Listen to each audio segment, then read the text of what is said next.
Caríssimos, aqui que vos fala é o professor Marcão com mais um Marcão na História. Vamos agora para a aula 2, parte 4. Estamos vendo o pioneirismo português nas grandes navegações, a expansão marítima europeia. O nosso objetivo é chegar na história do Brasil colônia, que para isso eu preciso ver o período das grandes navegações. Lembrando sempre do nosso canal, Marcão na História Marco, no YouTube, se for possível, divulguem. Objetivo, passá-los na ESA, SPSEC, vestibulares e o Enem. Assim que nós tivermos já um conteúdo razoável, irei preparar simulados sobre o conteúdo abordado. Tá ok? Vamos em frente então. Lembrando, estamos na aula 4, sobre as grandes navegações. O périplo africano. Nós vamos ver, na verdade, a aventura dos portugueses para chegar ao Oriente, contornando a África. Périplo africano. Porque o que aconteceu? Como eu já falei anteriormente, os turcos tomaram Constantinopla, fecharam o Mediterrâneo e a saída é o Oceano Atlântico. Para os portugueses, que são os pioneiros porque formaram o primeiro Estado moderno e passam a ter um Estado organizado, enquanto a Europa ainda estava lutando pela unificação e surgimento dos países. Bom, o que nós vamos encontrar? Principais etapas, contornando a costa africana. Nas grandes navegações, nós vamos ter as primeiras etapas com os portugueses e depois os espanhóis, nas grandes navegações ali no século XV. E eu quero mostrar para vocês alguns personagens aqui. Nós temos, por exemplo, Vasco da Gama, 1498, chegou a Calicut nas Índias, chegou no Oriente, depois eu vou começar a conversar sobre ele. O Colombo, que chegou na América, genovês, que é a cidade de Gênova, na Itália, que não existia Itália ainda, mas na região da Itália, a serviço da Espanha, que chegou na América, 1492. O Cabral, português, chega ao Brasil.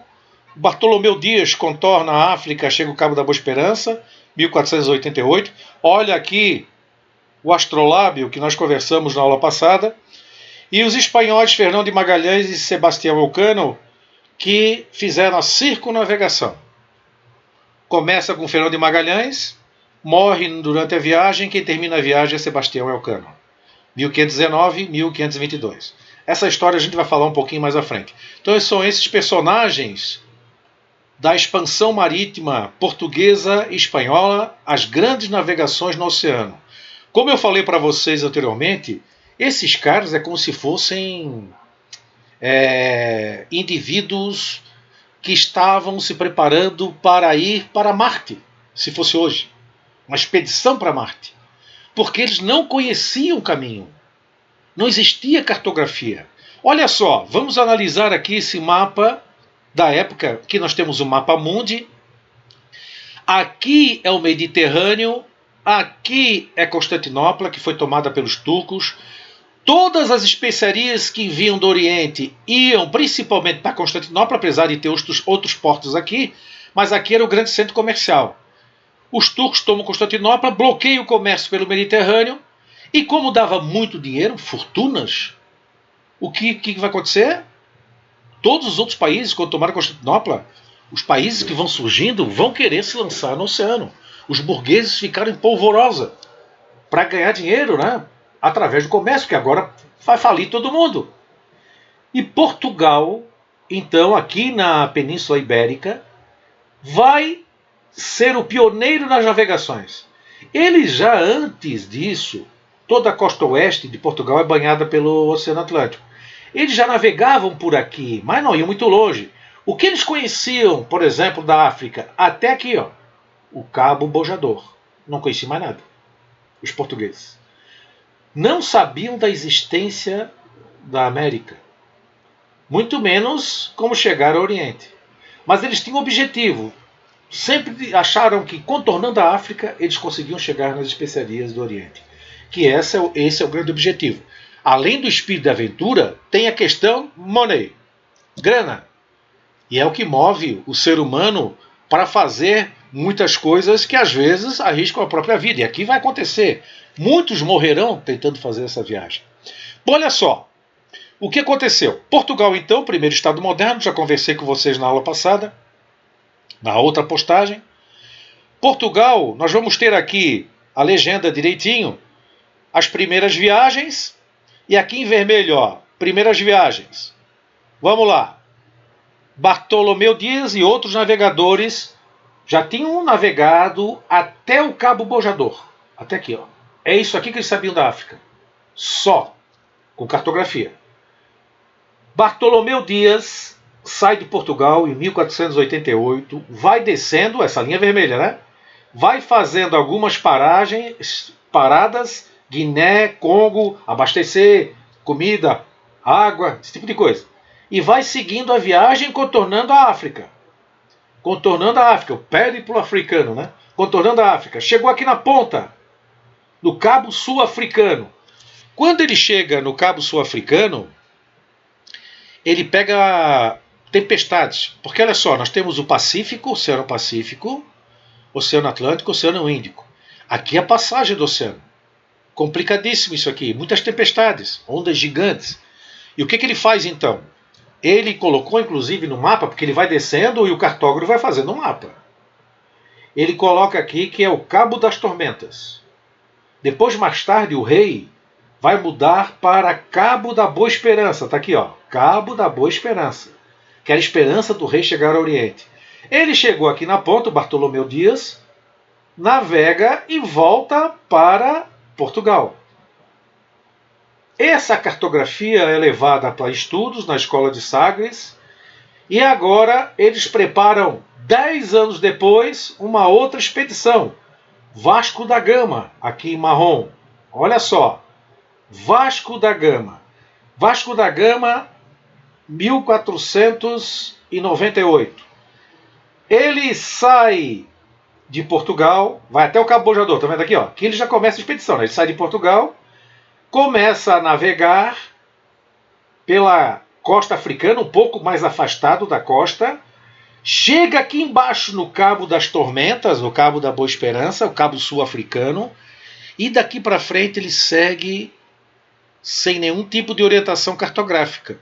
E vai fazendo algumas paragens para abastecer, e finalmente chega a Calicut, nas Índias. Olha só, ele chega em Calicut em 1498.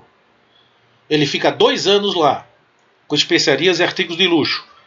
Ele volta carregado das especiarias e artigos de luxo 2 anos depois. 2 anos depois é 1500. Ele chega em 1500 em Portugal, carregado, e o lucro da expedição do Vasco da Gama foi de 6.000%.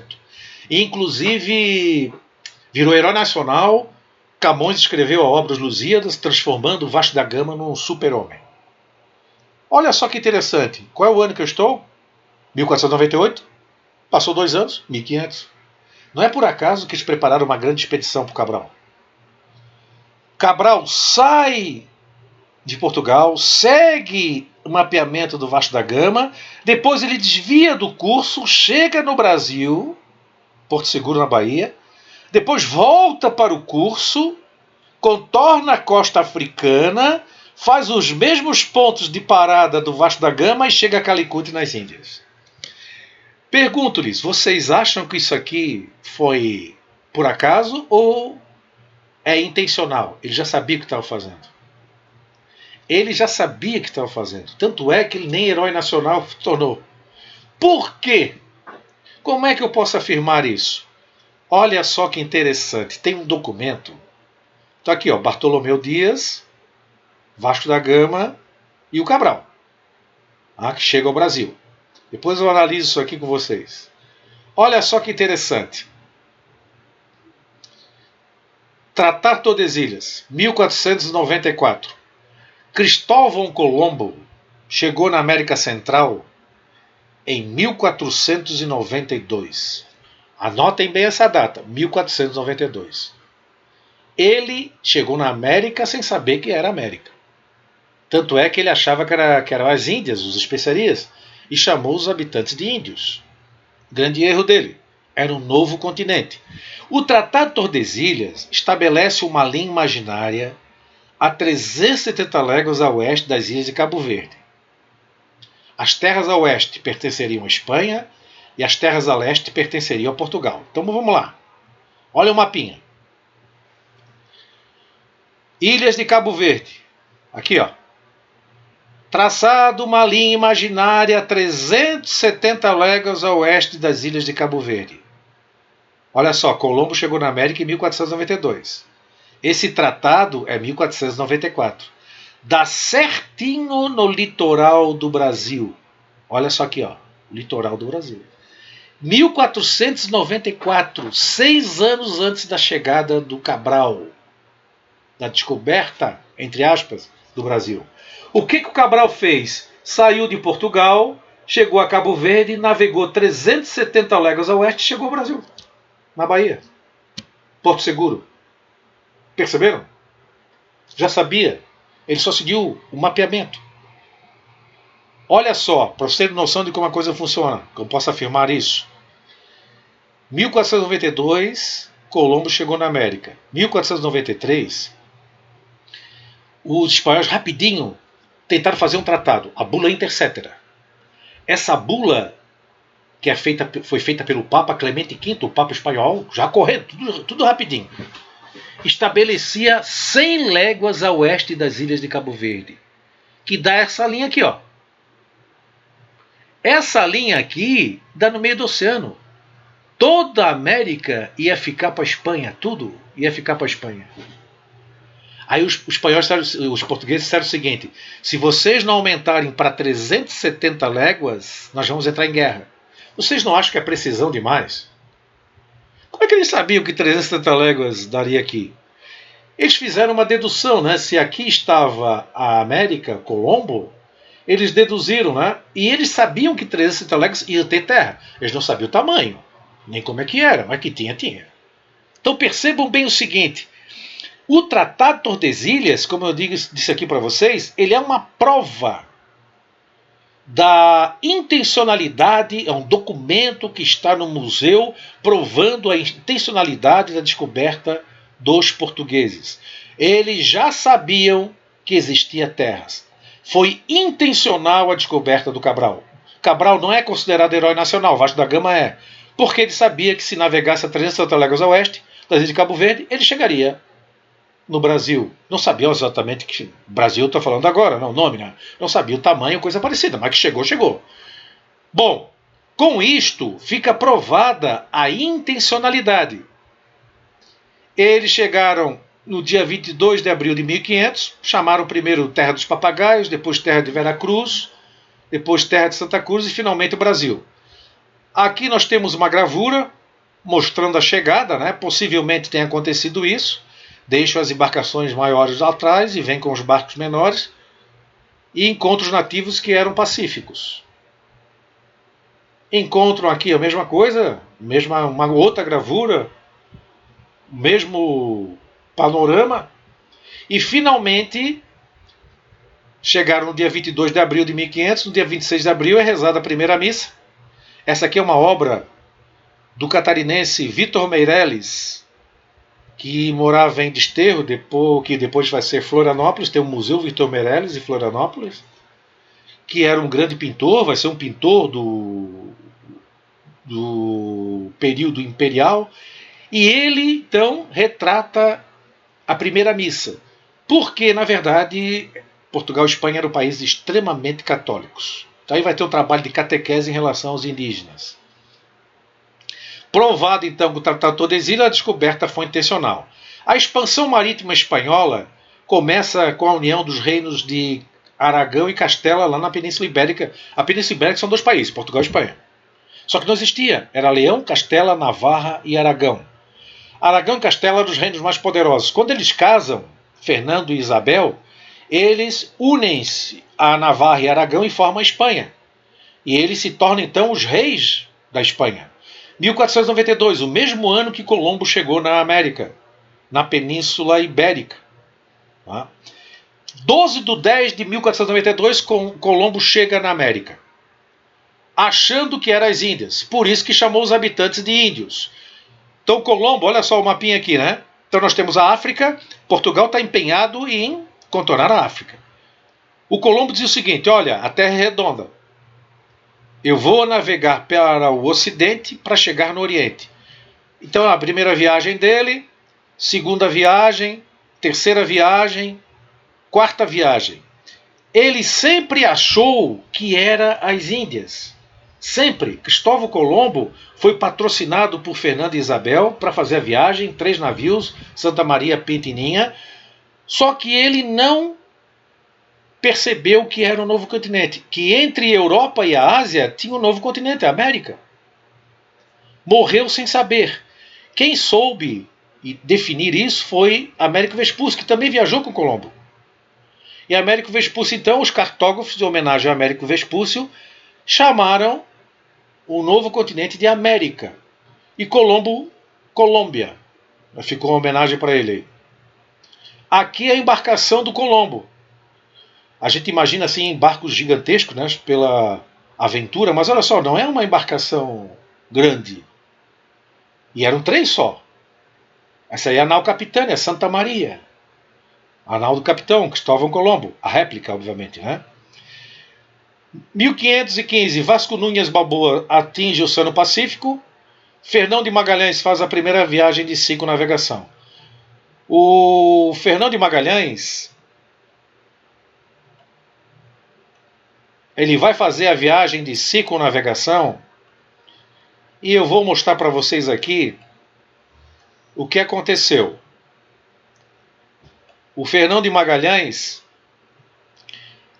aqui nós temos a serviço da Espanha, né, em azul.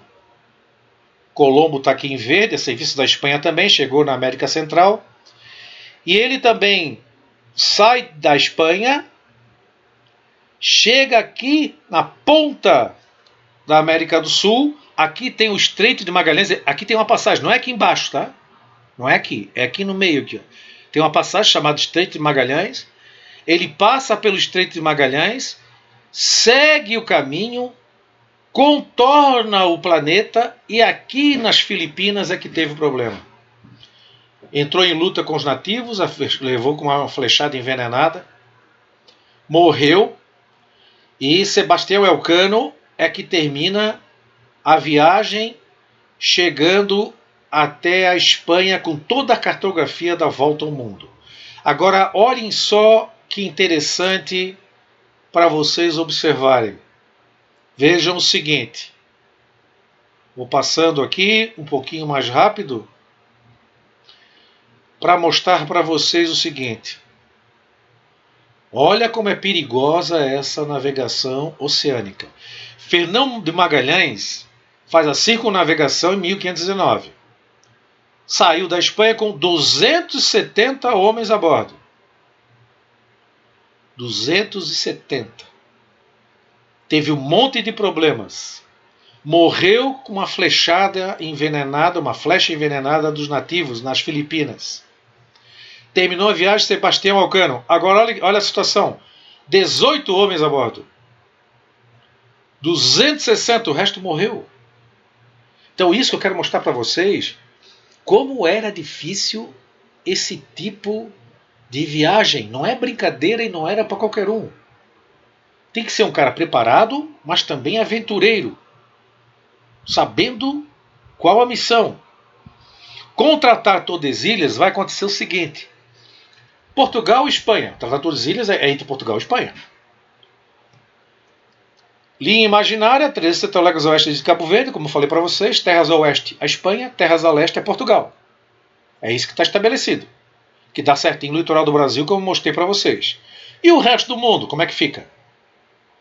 Outros países, como França, Inglaterra, Holanda, outros países que vão surgindo, né, com o tempo vão surgindo, eles vão chamar o Brasil de terra de ninguém. Naquela época, ali na América Central, estava vindo muito ouro e muita prata da colônia espanhola. E passavam ali pela região do Caribe. O que vai acontecer?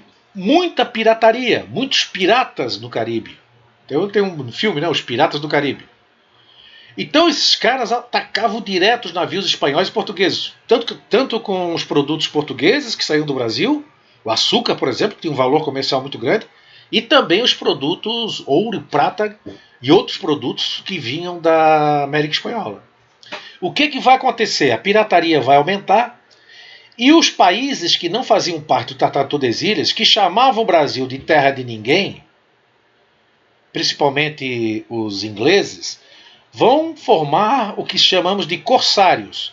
Corsários são os seguintes: são marinheiros, navios da marinha inglesa, por exemplo, estão no porto da Inglaterra, saem do porto, chegam em mar aberto, tiram a bandeira da Inglaterra, botam a bandeira pirata, tiram o nome do navio, que é um nome da marinha inglesa, botam outro nome, trocam de roupa, deixam a barba crescer, o cabelo crescer e vão atacar navios espanhóis e portugueses.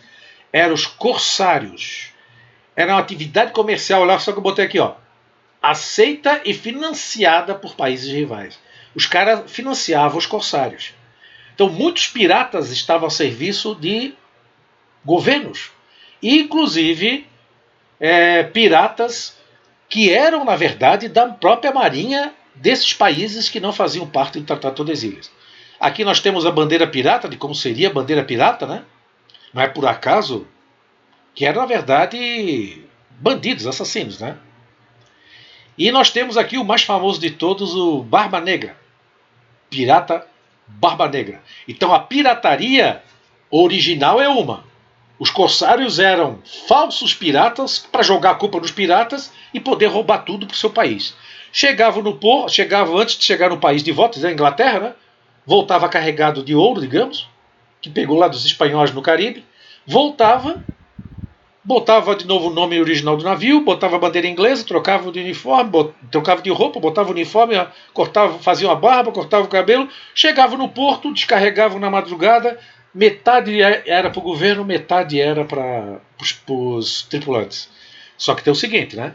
Se fossem pegos agindo como piratas, seriam negados pelo governo inglês. Não adiantava dizer que era da marinha inglesa. Esse era o acordo. Navio pirata. O que vocês observam nesse navio pirata? Aqui, estão vendo aqui, ó.